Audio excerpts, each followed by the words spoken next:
n'eri bannayuganda nti tugenda kutuusaayo n'okutwalayo emikono eri clerk oba eri speaker wa parliament. Amateeka ga parliament nga bwe gagamba, Mr. Clerk alina essaawa 24 zokka okubanga motion eno yagituusiza dde eri speaker. N'ekyo speaker tumusaba abeere bulindaala okufuna motion eno ennungi empitirivu egenda okuyamba parliament n'eggwanga lyonna. Ate speaker mu nnaku 14 zokka bwe ziti alina okuba nga atuuzizza parliament. Tekiriwo nti parliament eri mu luwummula, parliament tebaliwo, alina ogituuza. Kati mu nnaku 14 zitandise okubala nga tutandika ne leero. Kati tukowoola ababaka ba parliament basembere kumpimpi, ensolo ku kizigo yamaze dokutayizibwa. Basembere kumpi. Naye nga twandisabye ababaka abanokoddwayo batubeerere bakisa n'okulekulira balekulire nga tetunnabalumba. Kiba kyawo kya buntu bulamu na bugunjufu. Omusango bwe gukusinga n'okkiriza nti gunsinze. Naye nsiima ababaka bannange bwe tubadde obumu mu nsonga eno. Ate ffenna ng'eggwanga tutambula ku kye twogedde. Tusuubira amangu ddala obuwanguzi si bwaffe ffekka, obuwanguzi bwa Paalamenti ya Uganda yonna awamu, ate obuwanguzi bwa Uganda.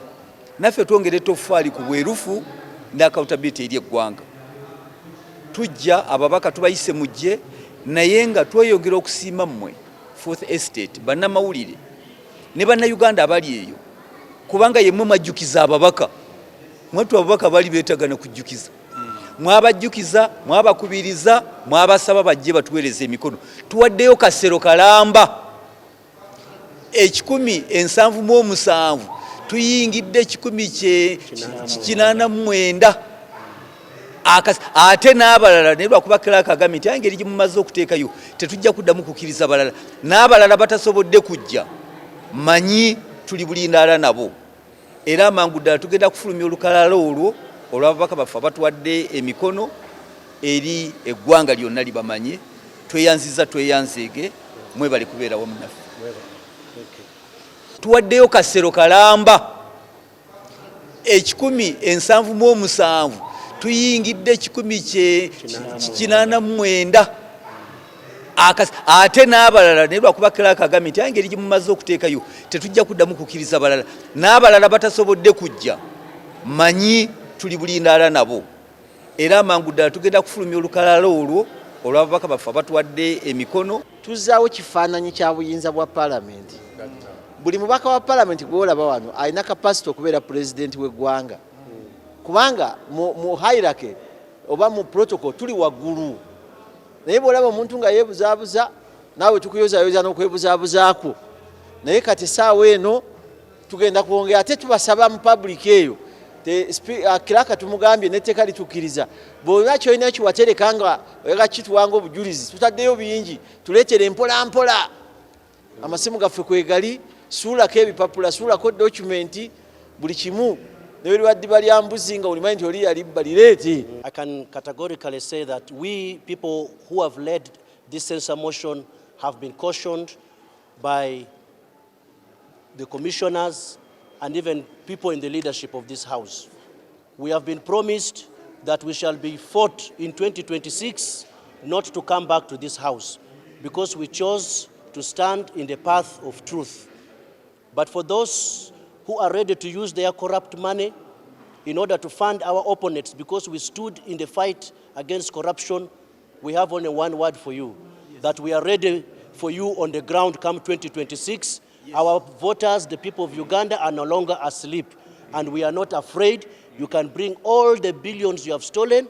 Our people will vote the right way come 2026, and they will bring us back in this house to continue the fight. Thank you very much. First of all, I want to thank you so much, the media.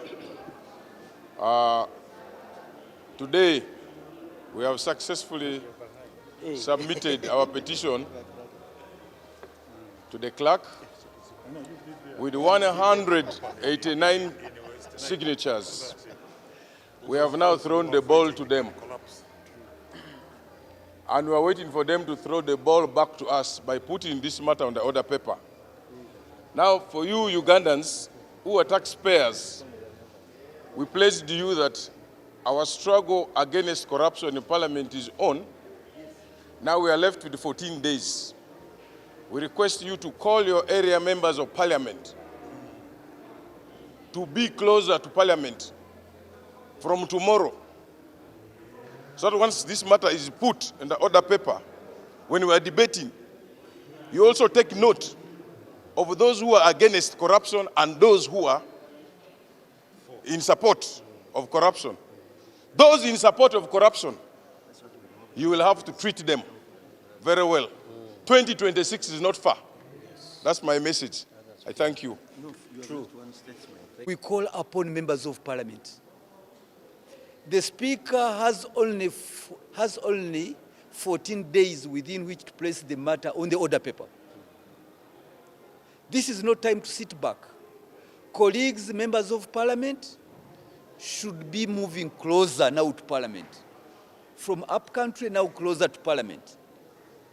And we pray for the indulgence of the Speaker. Since this is a matter of great public importance, not even wait for the 14 days. The country is waiting. The country is waiting.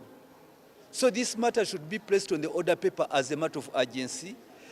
And we use this opportunity to call on all members. Let that day be filled up at Parliament. Members must come. Members must do justice to this motion. And I'm sure with the support of colleagues, the press, the general public, let's walk the talk. And here we come. I thank you so much.